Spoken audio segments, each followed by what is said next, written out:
Good morning students, I would like to invite you all in my YouTube channel named Khodus Master. Yesterday we have read present indefinite tense. Present indefinite tense में हमने पढ़ा था verb की first form और verb की first form में S या ES, और नेगेटिव सेंटेंस में हमने पढ़ा था डू और डज हेल्पिंग वर्ब्स का प्रयोग जिनके साथ क्या होता है वर्ब की फर्स्ट फॉर्म का यूज किया जाता है. Today we are going to study about present continuous tense. Present continuous tense को हिंदी में बोलते हैं वर्तमान जारी काल. वर्तमान जारी काल ऐसी घटनाएं जो कब से चली आ रही हैं, जो अभी वर्तमान में चल रही हैं, उनका प्रयोग वर्तमान जारी काल में किया जाता है. इसमें समय का मेंशन नहीं किया जाता, कितने टाइम से किए जा रही है, कब से चली आ रही है, इसका प्रयोग बिल्कुल भी नहीं किया जाता है. प्रेजेंट कंटीन्यूअस टेंस में की पहचान है रहा है, रही है, रहे हैं. तो जैसे हम वाक्य में प्रयोग करें तो ही वह पढ़ रही है, वह लिख रही है, इत्यादि शब्दों का प्रयोग किया जाता है. ये तो रही हिंदी की पहचान प्रेजेंट कंटीन्यूअस टेंस की. अब इंग्लिश में पहचान कैसे करते हैं तो देखिए, इंग्लिश में डेफिनेशन सिंपल वर्ड्स में किस प्रकार से होगी. द एक्शन और work going on at present time. Simple सी डेफिनेशन है द एक्शन और work going on at present time.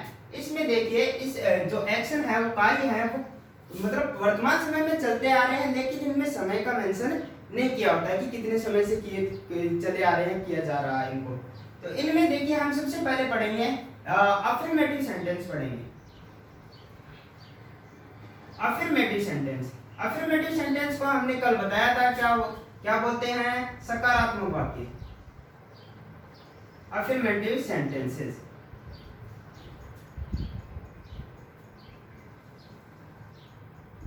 Sentences affirmative sentence. Sentence structure क्या होगा देखिए, इसमें सबसे पहले तो आएगा सब्जेक्ट और तीन हेल्पिंग वर्ब है इसमें. कौन कौन सी, इज, एम और आर, तीन हेल्पिंग वर्ब का प्रयोग किया जाता है. उसके बाद में वर्ब की फर्स्ट फॉर्म में क्या आएगा, आईएनजी फॉर्म का प्रयोग आएगा, और उसके बाद में ऑब्जेक्ट. इज एम आर का प्रयोग, कोई भी कंटीन्यूअस टेंस ले लो उसमें आईएनजी फॉर्म का ही प्रयोग किया जाएगा. इज एम आर का प्रयोग किस प्रकार से करते हैं मैं अभी आपको बताने वाला हूं. तो देखिए is am are. Is am are helping verbs का दो प्रकार से प्रयोग किया जाता है. As a B form, as helping verb. Helping verb इसमें क्या होता है कि वर्ब का प्रयोग किया नहीं जाता, as a B form use किया जाता है जिसमें वर्ब नहीं होती है, और यहाँ पे वर्ब होती है जो कि आईएनजी फॉर्म लेके करते हैं. तो बी फॉर्म का कैसे प्रयोग करना है मैं आगे रूल्स में बताऊंगा. तो as a helping verb is am are का कैसे प्रयोग करते हैं मैं अभी आपको क्लियर कर देता हूँ.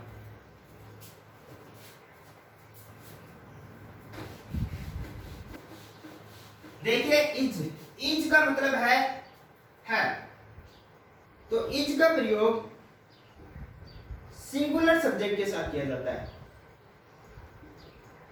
सिंगुलर सब्जेक्ट कौन से हैं कल बताया था मैंने, ही, सी, इट या कोई एक पर्सन नेम, पर्सन का कोई नेम. ओके. एम का प्रयोग एक प्रोनाउन के लिए किया जाता है. प्रोनाउन कौन सा है, प्रोनाउन है आई.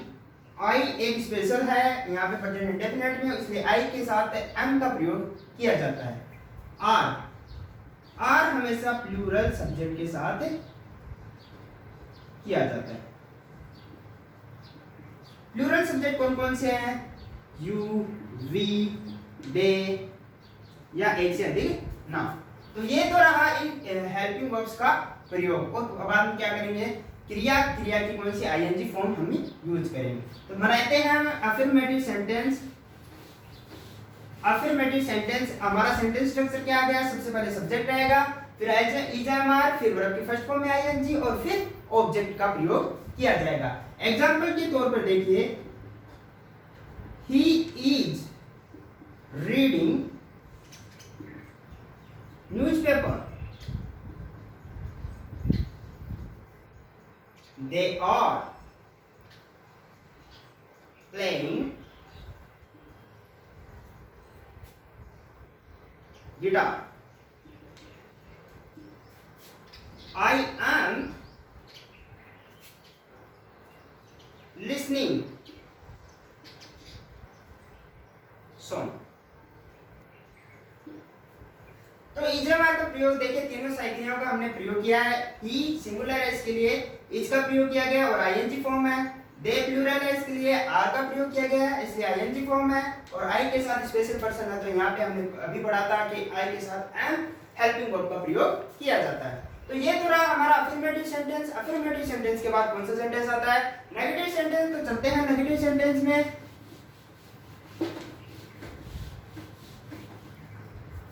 चलिए नेगेटिव सेंटेंस। नेगेटिव सेंटेंस ये बेसिक फॉर्मेशन है जो आज बेसिक फॉर्मेशन में सिखा रहा हूं, क्योंकि लॉकडाउन के दौरान बहुत से ऐसे स्टूडेंट हैं जो बेसिक फॉर्मेशन भी भूल चुके हैं। घर पे थे लेकिन बिल्कुल भी पढ़ाई नहीं की, वीडियो गेम में लगे हुए थे। इसलिए क्या है, मैं इसका बेसिक फॉर्मेशन पढ़ा रहा हूं ताकि आगे चलकर कोई भी प्रॉब्लम ना आए। तो नेगेटिव सेंटेंसेस किस प्रकार से प्रयोग किया जाता है? इसका सेंटेंस स्ट्रक्चर है, सीधा सा है। सब्जेक्ट आएगा,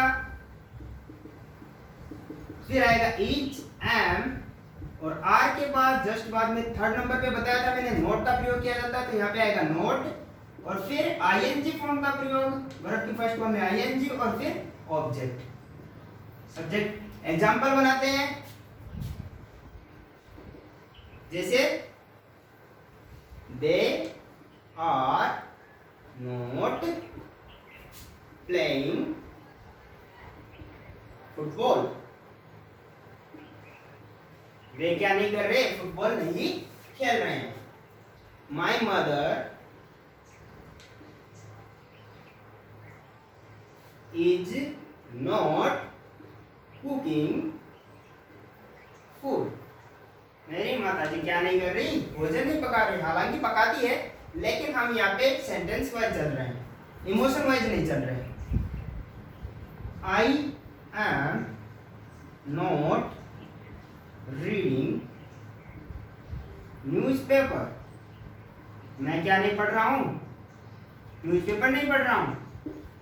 तो नेगेटिव सेंटेंस में इजमार का इस प्रकार से प्रयोग किया जाता है। हमेशा थर्ड नंबर पे क्या आएगा? नोट का प्रयोग होगा।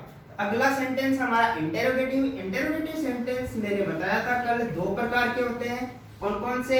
एक तो हेल्पिंग वर्ब से शुरू होने वाले और एक है WH वर्ड से शुरू होने वाले। तो नेगेटिव सेंटेंस ये हटा देता हूं मैं। Interrogative sentence, interrogative sentence. Interrogative sentence कैसे पढ़ते हैं? देखिए, दो प्रकार के सेंटेंस होते हैं। एक तो हेल्पिंग वर्ब से शुरू होने वाले, तो यहाँ पे मैं सेंटेंस स्ट्रक्चर लिख देता हूं। जैसे इज, एम, आर पहले आएगा,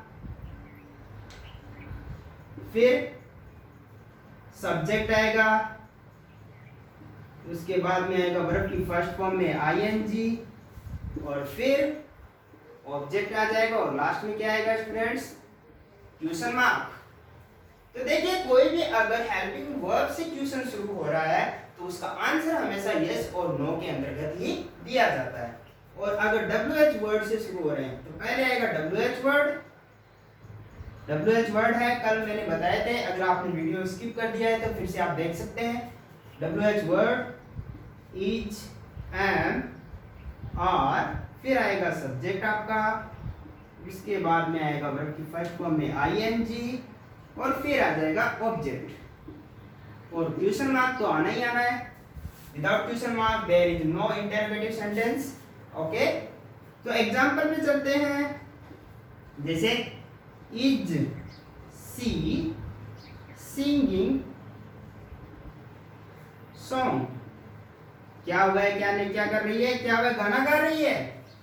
are you going to Jaipur?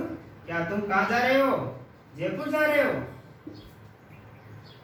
M I teaching English? क्या मैं पढ़ा रहा हूं? इंग्लिश पढ़ा रहा हूं। क्या मैं इंग्लिश पढ़ा रहा हूं? तो ये रहे आपके हेल्पिंग वर्ब से शुरू होने वाले एग्जांपल्स आप स्क्रीनशॉट लेना चाहिए तो ले सकते हैं, आप पॉज करके भी स्क्रीनशॉट ले सकते हैं। WH वर्ड से वह आर दे लिविंग, वे कहाँ रह रहे हैं। What are you doing commonly use किए जाने वाले सेंटेंस हैं, इनके माध्यम से हम इस टेंस को समझने का प्रयास करेंगे। तो ये रहे हमारे बेसिक, जिसमें अफर्मेटिव सेंटेंस है, अफर्मेटिव को बोलते हैं सकारात्मक, उसमें क्या करते हैं is sentence, is helping verbs का प्रयोग किया जाता है। उसके बाद नेगेटिव है, नेगेटिव में नोट लास्ट थर्ड नंबर पे आता है, और फिर इंटरोगेटिव में इसी प्रकार से जैसे हमने पहले पढ़ा था। ये था basic knowledge of present continuous tense. अब चलेंगे हम रूल्स में, जो अकॉर्डिंग टू हमारी कॉम्पिटिटिव एग्जाम है आरबीएससी 10th क्लास, सभी में इसका प्रयोग किया जाता है। तो देखिए मैंने क्या बताया था, action of work going on at present time, जो कार्य हैं, गतिविधियां हैं, किसमें प्रेजेंट टाइम में हो रही हैं, उनके लिए इस टेंस का प्रयोग किया जाता है। जैसे, लेकिन इसमें क्या नहीं होता, टाइम मेंशन नहीं होता। टाइम मेंशन केवल उसी में होता है जो एक प्लांट एक्शन होती है, पूर्व नियोजित योजनाएं होती है। जैसे हम पहले चलते हैं, सबसे पहला रूल हमने कल भी बताया था, वो होगा एडवर्ब का। हमें एडवर्ब से ही पता चलेगा कि कौन सी टेंस का वाक्य है। तो एडवर्ब है हमारा सबसे पहला now, today, nowadays,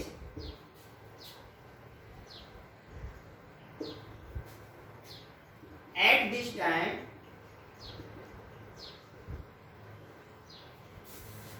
at this moment, etc. इनका ज्यादातर प्रयोग किया जाता है। एक स्टिल और ऐड कर लीजिए, सॉरी मैंने लिखना भूल गया, स्टिल। स्टिल मीन्स अभी तक। एग्जाम्पल में चलते हैं, नाउअडेज, नाउ जैसे अभी, Radha is singing song now. तो हमें कैसे पता चलेगा कौन सी टेंस का है, तो हमारा एडवर्ब आ गया नाउ, और नाउ आते ही हम क्या करेंगे, इज एमआर प्लस वर्ब की फर्स्ट फॉर्म में आईएनजी का प्रयोग करेंगे। जैसे माय फादर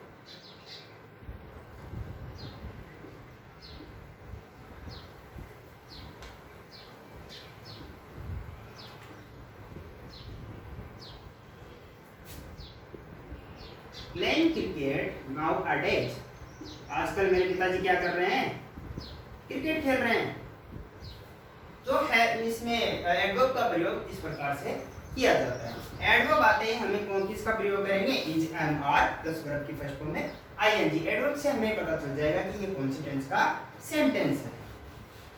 अगला है रूल, अभी मैंने शुरू करने से पहले बताया था, इज एम आर का प्रयोग एज बी फॉर्म किया जाता है। तो देखिए सेकंड नंबर रूल है अपना, is am are as B form. B form का मतलब होता है होना, बी फॉर्म का मतलब होता है होना, लेकिन अगर हम बी का डायरेक्टली यूज करेंगे तो केवल होना थोड़ी ना यूज करेंगे। तो हम बी फॉर्म का किस प्रकार से प्रयोग करते हैं, तो देखिए बी फॉर्म कौन कौन सी है, बी फॉर्म हमारी इज, एम, आर, वॉच और वर। वॉच वर कौन सी टेंस हो गई, पास्ट टेंस, तो उसको हम पास्ट में यूज करेंगे। लेकिन अभी right now what we are reading now is am are, तो be form as is be form कैसे इज एम आर का प्रयोग करते हैं। जैसे ही, एग्जांपल है ही अ डॉक्टर। तो यहाँ पे देखिए is am are as a B form use करते हैं। देखो किसी चीज का, किसी प्रोफेशन का होना, किसी कार्य का होना या किसी रिलेशन का होने के रूप में इज एम आर का प्रयोग किया जाता है। जैसे he is a doctor, I am a boy. तो एम, जैसे दे फ्रेंड्स, वो क्या है, दोस्त है। तो फ्रेंड्स के लिए यहाँ पे क्या करेंगे, आर। इनमें क्या नहीं है, वर्ब नहीं है, वर्ब नहीं दी होती, केवल प्रोफेशन होता है या कोई रिलेशन होता है, उसके और क्या आता है ब्रैकेट में बी फॉर्म आता है, तो हम क्या करेंगे इज एम आर और was according to their sense हम यूज करेंगे। तो ये था rule number second. Rule number third है any plant action, any plant action. Rule number third है प्लांट एक्शन। प्लांट एक्शन कैसे होता है, इसलिए जो वाक्य होते हैं ये होते एक्चुअल में तो क्या है फ्यूचर टेंस के होते हैं, लेकिन प्लांट एक्शन मतलब निर्धारित समय है। जैसे हमारा बर्थडे होता है वो निर्धारित समय पर आता है, प्लांट है वो होगा ही होगा। जैसे ये क्या, जैसे कल मैं जयपुर जाऊंगा, मेरी टिकट बन चुकी है लेकिन मैं जाऊंगा, तो क्या जो निर्धारित कार्य और कंपल्सरी होंगे, कंपल्सेशन के रूप में इसका प्रयोग किया जाता है। जैसे किस प्रकार से यूज करेंगे, एग्जांपल के थ्रू प्लांट एक्शन को बोलते हैं पूर्व निर्धारित योजनाएं, जैसे नियोजित योजनाएं। जैसे I am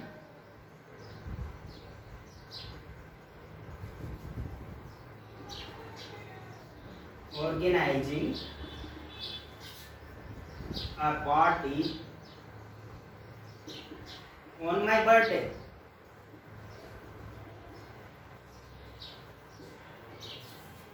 Okay, he is going to Jaipur tomorrow. कल वह जयपुर जाएगा, मतलब कंपल्सरी है। ये टुमारो यूज करके प्रेजेंट फ्यूचर इंडेफिनिट में, लेकिन यहाँ पे क्या है प्लांट एक्शन है, कंपल्सेशन है, इसलिए यूज किया जाता है। जैसे एक सेंटेंस मैं बताता हूँ, I am celebrating my birthday on 26th of August। मतलब प्लांट एक्शन है, कंपल्सरी डेट है, उसको होगा ही होगा, इसलिए हम क्या यूज कर रहे हैं, प्रेजेंट कंटिन्यूअस टेंस का प्रयोग कर रहे हैं। लास्ट और फाइनल जो हमारा ये रूल है, ये 4 रूल ही एग्जाम में सबसे ज्यादा पूछे जाते हैं। कोई भी कॉम्पिटिटिव एग्जाम हो उसके लिए देखिए रूल नंबर 4 है, देखिए उसमें लुक, फिर आएगा विस्मयबोधक चिन्ह, listen, listen, C, here,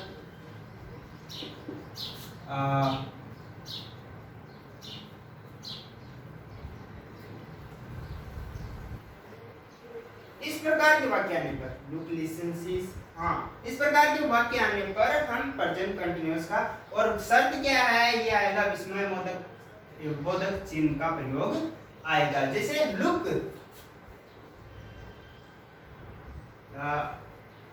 the most beautiful girl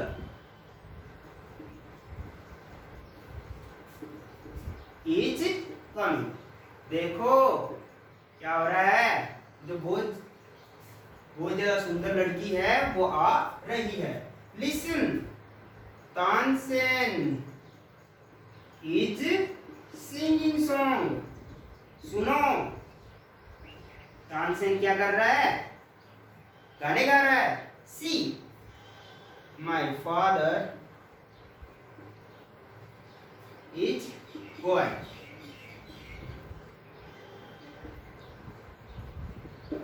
देखो मेरे पिताजी वहां पे जा रहे हैं।